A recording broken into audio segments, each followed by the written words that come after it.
Ginoo manaa kaninyo. Manausab kanimo. Kinutlugikan sa Ebanghelyo sumala ni San Mateo. Himayaw ni ikaw, O Ginoo.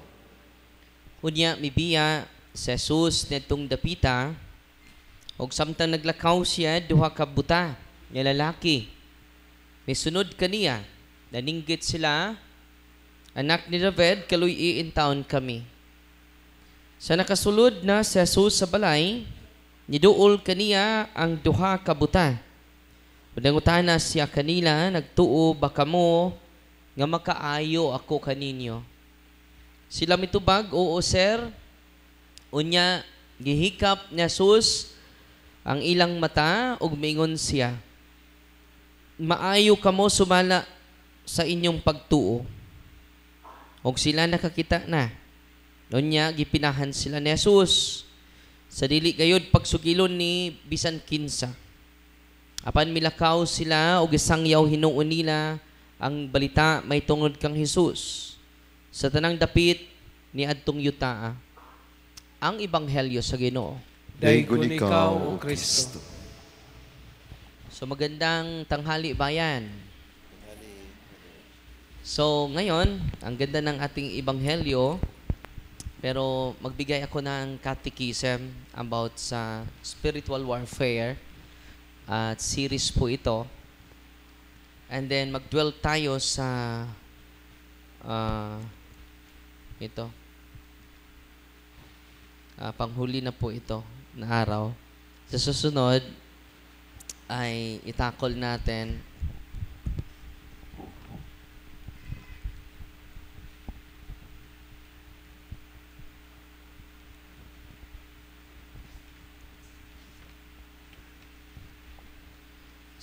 itakol natin yung sinasabi ni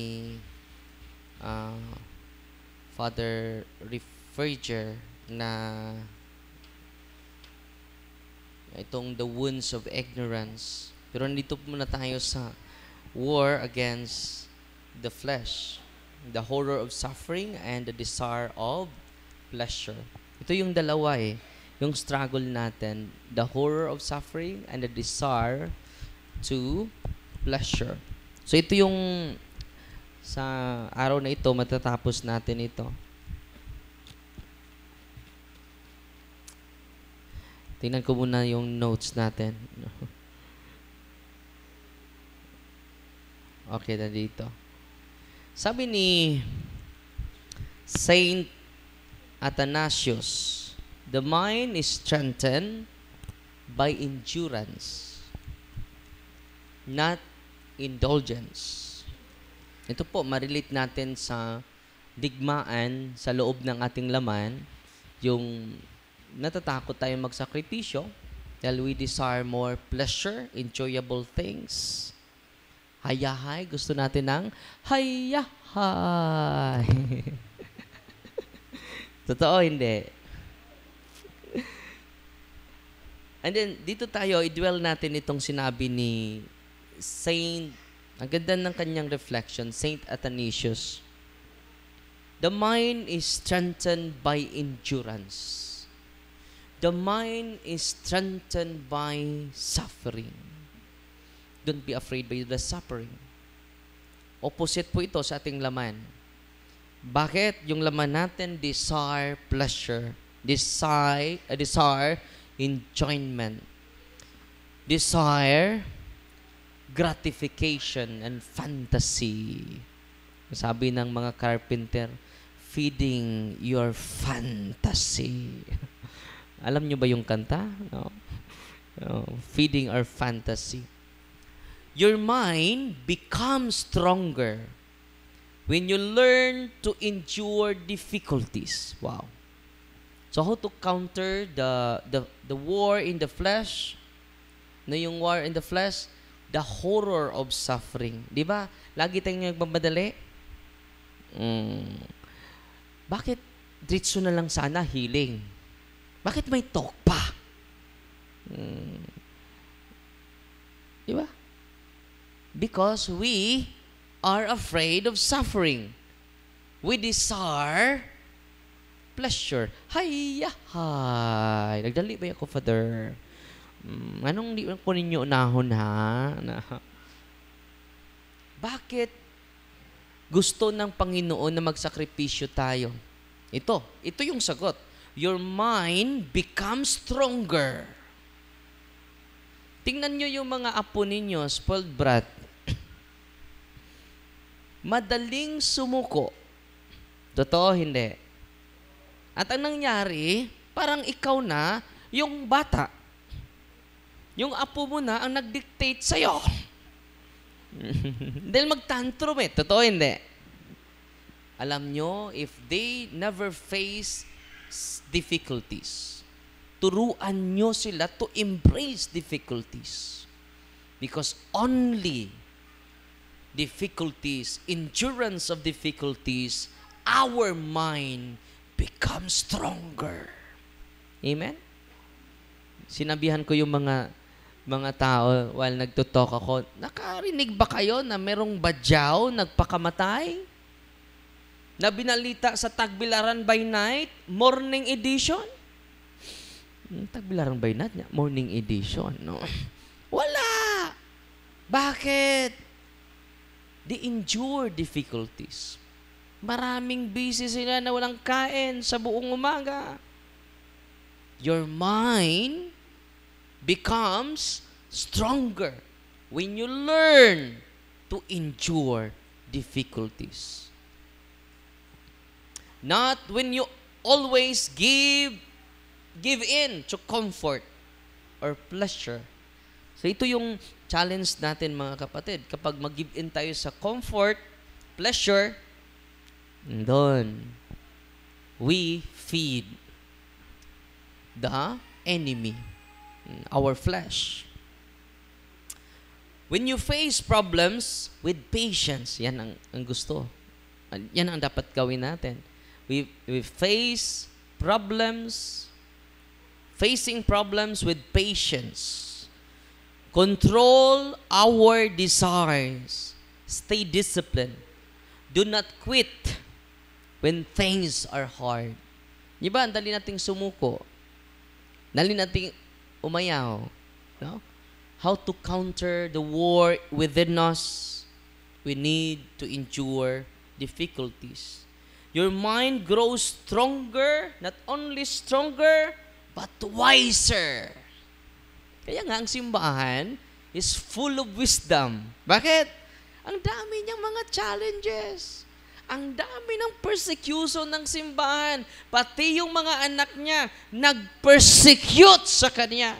Maraming Katoliko na hindi na sumusunod sa simbahan.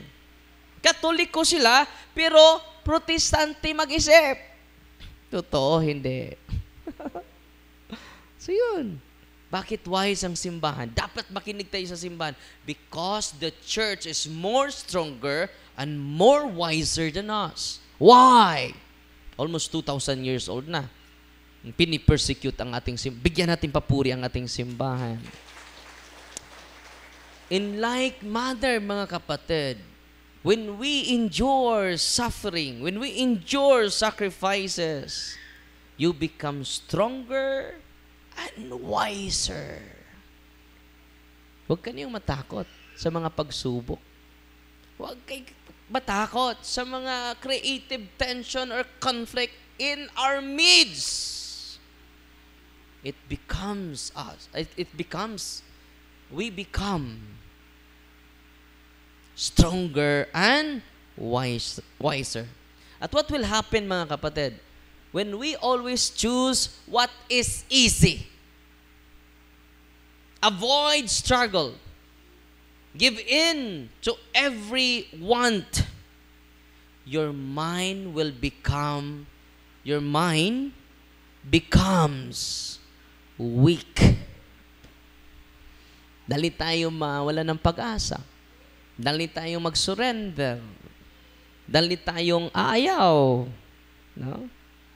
Hard things make your mind strong. Easy living makes it weak. Bakit maraming pupunta dito? Nawalan ako ng pag-asa, Father. Because we choose easy life. Hayya, high. Example. Example, just like muscles grow by exercise and not by resting all the time. Nag-gym ka, Brad? Nag-gym ko ba? Anong man ang imong aping may ni tubo? Kausara mo ko mag-gym so sang tuig bay. Ang kining duha may ni tubo noon. Og ang yantian pod dili abs, no? In like manner, your mind grows stronger when you face challenges, when you face trials. Amen? Salamat, Lord, nagkasakit ako. Salamat, Lord, nadibunyuhan ako. Because the more your difficulties, the more we become stronger and wise. Amen! Bigyan natin mapuri ang Diyos. Ngayon, ang challenge natin, itong Facebook, social media. Ang situation natin. Lagi tayong nanonood sa YouTube, Facebook. Ito po yung problema natin. Excessive social media strolling or constant digital distraction. Kahit kumakain tayo. Sino yung kaharap natin? Cellphone. And then, matagal na tayo matutulog dahil sa cellphone. Anong gawin natin? Ito yung ginagawa ko na din. Limit screen. Limit screen time. Every time makahawak ako ng cellphone, dapat nagbabasa lang ako. And then, nagpo-post lang ako sa social media. At alam nyo, I learn a lot of things. When you limit your time to your cellphone, ang pinaka-importante yung unahin natin. Ano nangyari? We do the not urgent thing. The most important thing ay hindi na natin ginawa. The not urgent, yung chismis sa Facebook. Tingnan nyo. Ako naman ang pinagtamaan nito. Yet hindi ikaw yan ang pinatamaan. Choose content. Kung manonood kayo sa Facebook, choose content that uplifts or educate us. Pero, tingnan nyo yung YouTube. Mas madami pa yung walang kabuluhan. Ang daming nanonood sa mga walang kabuluhang content. Pero sa content na may grabe yung essence, walang nanonood. Yan ang problema natin. Because we desire pleasure. Gusto natin na tumawa tayo lagi. Gusto natin mawala ang ating problema. Pagpunta natin dito, ang ating hiningi sa Panginoon, Lord, sana po, Lord, masulbad na ako problema, Lord. We pray not only for physical needs, but we are here to obtain clarity of heart. Anong gawin natin dito? To obtain clarity of heart and purity of intention. Kahit hindi mabigay yung physical needs natin. Pero Lord, binago mo yung damdamin ko.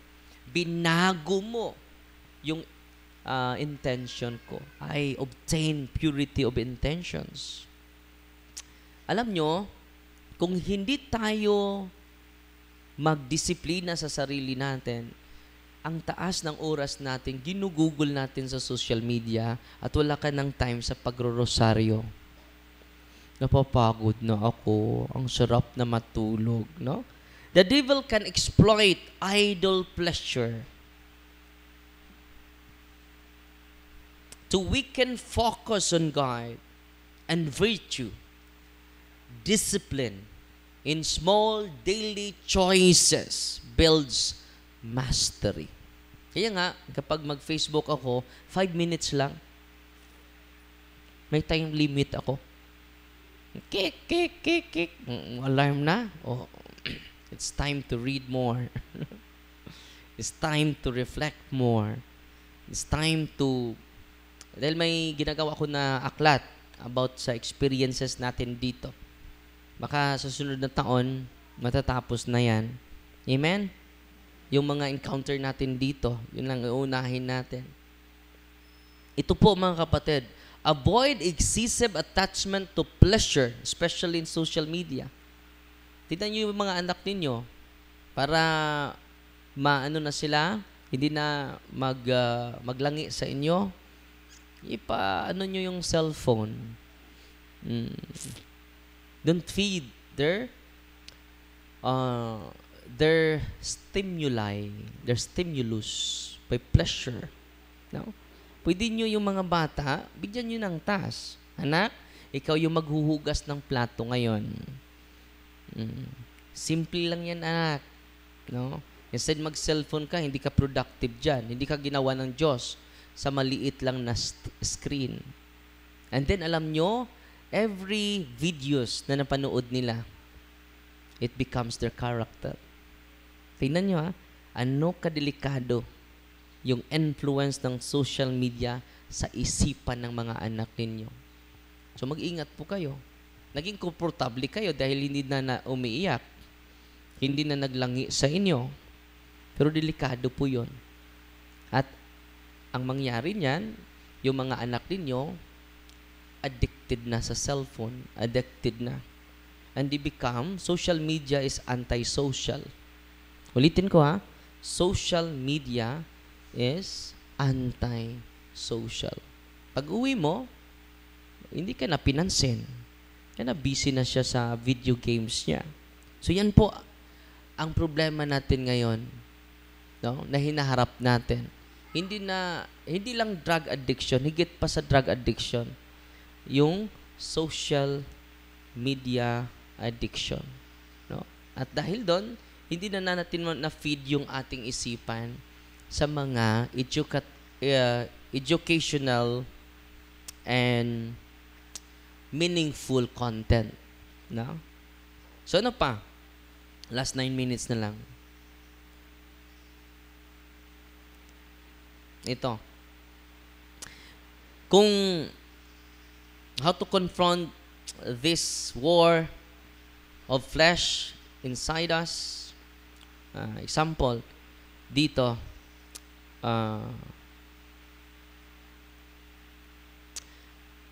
we can conquer the war within us, the horror of suffering and the desire for pleasure. Example, pursuing truth and justice. Marami sa atin, mag-pursue, pero walang consistency, walang endurance. Ayaw na agad. Paano natin makamit yung katotohanan? Paano makamit natin yung hostisya? Example, standing up for truth at work, school, or in personal life can lead to criticism and opposition. Diba? Alam nyo, may nagalit. Hindi naman marami. May hindi natuwa. Dahil this coming December 9, may arraignment na tayo. And pre-trial sa mga pinafailan natin ng kaso. Pero ito po, let us embrace criticism. Let us embrace opposition. Mga kapatid. By accepting social discomfort. Ito po, tinatawag na social discomfort. Rather than compromise integrity. Di ba? Mahirap po itong ginagawa natin. Hindi po ito basta-basta. No? Ang dami, merong mga magagalit ni Father Darwin, di ba po? Pero, the more you are facing great difficulties, the more you become stronger and wiser. Amen? And then, ano namang inspiration natin sa banal na kasulatan? Do not be overcome by evil, by overcome evil, but overcome evil with good. Kaya nga, hindi tayo nagagalit. Hindi tayo nagtanim ng galit. Hindi tayo nagtanim ng samaan loob ni kahit kanino. Amen? Because, ano yung advice ni San Pablo sa atin? Do not be overcome by evil. Kapag magagalit ka na, puno ka na ng puot, demonyohan ka na. Amen? But overcome evil with good. Romans chapter 12, verse 21.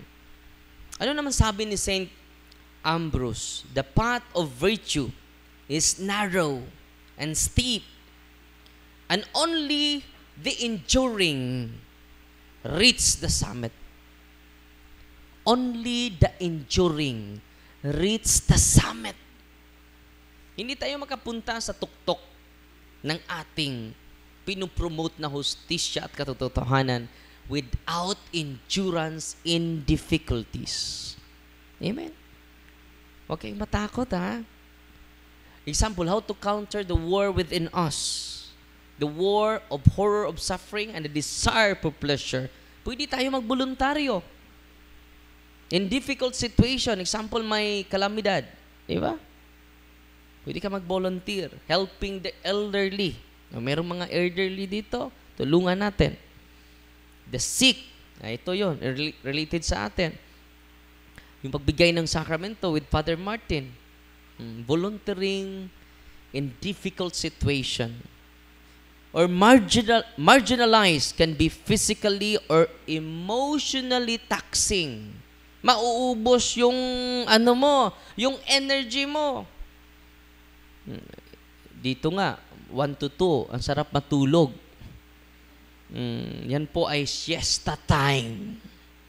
Nung hindi pa po natatag itong center, natutulog si Father Darwin.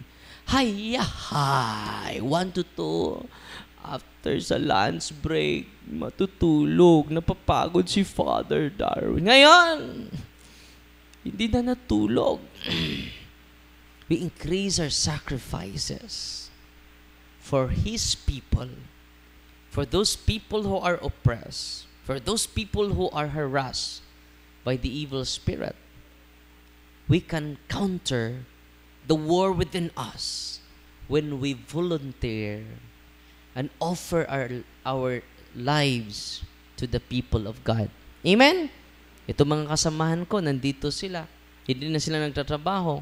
Inaalay nila yung buhay nila para sa simbahan, para sa mga bibisita dito. Bigyan natin papuri yung mga kasamahan natin. Amen? And by doing sacrifices, we conquer the horror of suffering and the desire, insatiable desire for pleasure. Amen? Yung pagsama mo sa asawa mo, punta dito, sakripisyo yan. Di ba? We win the war against our flesh. Amen? Sa pagsama mo sa kaibigan mo, kahit yung pamilya niya ay wala dito, pero nandito ka. It is countering the war of the flesh within us. Amen? Anong gawin natin? Embrace discomfort as a way to grow in compassion and patience. Paano natin ma-develop yung compassion natin? Ano yung compassion? To suffer with. Passion. Com is with. To suffer with. Kaya nga nandito, yung mga hinaharas, yung team natin at si Father Darwin, we suffer with. Compassion. Araw-araw, na-practice namin yan. No? At we need the grace of God to strengthen us every day. Bakit? Alam nyo ba, ang daming mga pasyente na grabe yung dala. Salamat, may team tayo sa spiritual direction. May team tayo na deliverance ministers. Binubuo natin dahil sa karanasin natin. At may team tayo ng mga pari na magbigay ng confession sa inyo. Dahil ako lahat nung una Ano nangyari ni Father Darwin? Dahil sa pagod, nakatulog si Father Darwin sa loob ng kanyang CR. At sa paggising ko, ang lamig na. Bakit ba malamig yung kama ko? Nandun pala ako sa CR. No? Embrace this discomfort as a way to grow compassion and patience. Hindi tayo matatawag na pasensyoso kung isang beses lang tayo magpasensya. Totoo, hindi. Hindi tayo matawag compassionate kung isang beses lang tayo maging compassionate. Sabi ni San Mateo, Matthew chapter 5 verse 10, "Blessed are those who are persecuted for righteousness' sake, for theirs is the kingdom of heaven." Amen? Kayo na nandito, nagsakripisyo din, nakikinig. Kahit yung schedule nyo kaninang umaga, ako lang mag-isa exercise, pasensya na kayo. Pero magpatuloy tayo mamaya, starting 2, hanggang na matapos, para mabigyan namin kayo ng additional sacraments. Amen? Sino pang hindi nakakumpisal? Itaas nyo yung 1, 2. So, maliit na lang. Hindi na ako tatawag ng pare. Nandito naman si Father Martin. Kay mga 30 na lang, no? Yung hindi nakakumpisal. So, nandito si Father Martin, kasama natin. So, ano yung challenge natin? To delay our gratification, to counter the horror of suffering and the desire, insatiable desire. Yung insatiable, hindi natin mapigilan na desire to pleasure, the desire for enjoyment, the desire for an easy living. Okay? So, anong gawin natin? Delay your gratification. Delay your, control your desire, or our desire, and embrace discomfort. Yan ang suggestion ng mga church fathers natin, mga kapatid. Sabi naman ni St. John, panghuli, sabi naman ni St. John, "The trials of charity are sweeter than all pleasures. Endure, and your soul will be strengthened." Yan ang sabi ni St. John Chrysostom. Related lang yan sa sinabi ni St. John, ni St. Athanasius.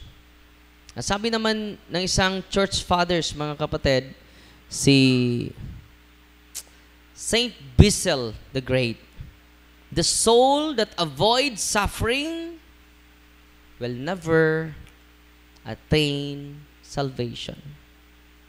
So, anong gusto ng ipaabot ng mga santo sa atin? Embrace discomfort. Embrace your cross. Embrace your problem. Embrace your trials. Embrace your challenges. Ano pang sabi ni Saint Ephraim of Syrian? "The devil does not strike at the righteous, but he finds the weak and attacks where the wall is broken."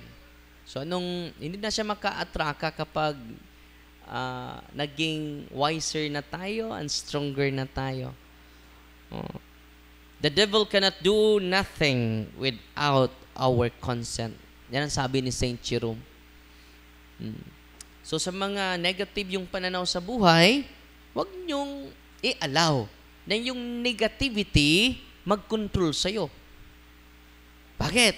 When you entertain it, you give consent to the bad thoughts. And that bad thoughts will overtake your reason. No? You follow not your reason, but you follow your passions. Anong nangyari? We are dominated by passions, not dominated by grace. Kaya nga, uupo si Father Martin for the sacrament para kayong lahat na nandito, no longer dominated by passions, but dominated by the grace of God. At yun, mag-receive tayo ng Holy Communion. Wow. Hindi lang dominated by the grace of God, but you receive the source of grace. Wow! Bigyan natin papuri ang Diyos. Amen? Natutuwa ba kayo ngayon? So sa mga malayo na nandito sa social media, punta kayo sa pari ninyo, punta kayo sa sacrament. Higit pa yan kay Father Darwin. Amen? Go to your priest. Sa mga may problema ngayon, don't focus on your problem. Don't look at your problem.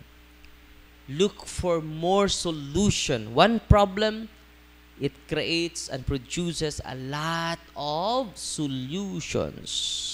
Focus on solutions. Don't dwell on your problem. Bakit? If you cannot solve your problem, maybe because you are part of the problem. Ulitin natin ha. If you cannot solve your problem, maybe because you are part of the problem. Totoo, hindi. You never solve your problem. You add more problems to your problem. So, anong gawin natin? Purify your thoughts. Anong gawin natin? Clarity of the heart. Anong hihingi natin ngayon? Purity of intention. Not only asking physical needs, physical healing, physical liberation. We need clarity of heart. We need purity of intention. Alam nyo kung yan ang gagawin natin araw-araw, ang gaan. Ang gaan ng feeling. Ang gaan ng feeling. Ang gaan ng loob ko sa'yo. Rejoice! And by doing it, we inspire the world. We flame the world by the love of God. We flame the Word with the compassion and mercy of God because we endure difficulties. Ano sabi ni Saint Athanasius? Endure difficulties. Endure suffering. It makes you stronger and wiser. Gusto nyo bang maging strong and wiser? Totoo? No other way. The way of the cross.